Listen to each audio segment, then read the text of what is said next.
ప్రజా సమస్యల పరిష్కార వేదికను నెల్లూరు నగరపాలక సంస్థ కార్యాలయంలో నిర్వహించారు. డిప్యూటీ కమిషనర్ చెన్నుడు కార్యక్రమంలో పాల్గొని అర్జీదారుల నుంచి వినతి పత్రాలను స్వీకరించారు.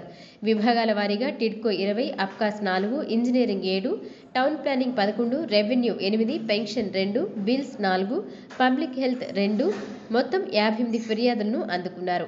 అర్జీదారుల నుంచి అందుకున్న సమస్యలకు నిర్దేశించిన సమయంలోపే పరిష్కారం అందించాలని ఆయన అధికారులను ఆదేశించారు.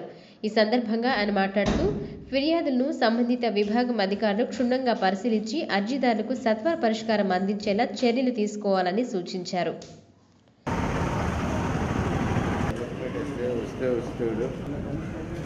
రోడ్డు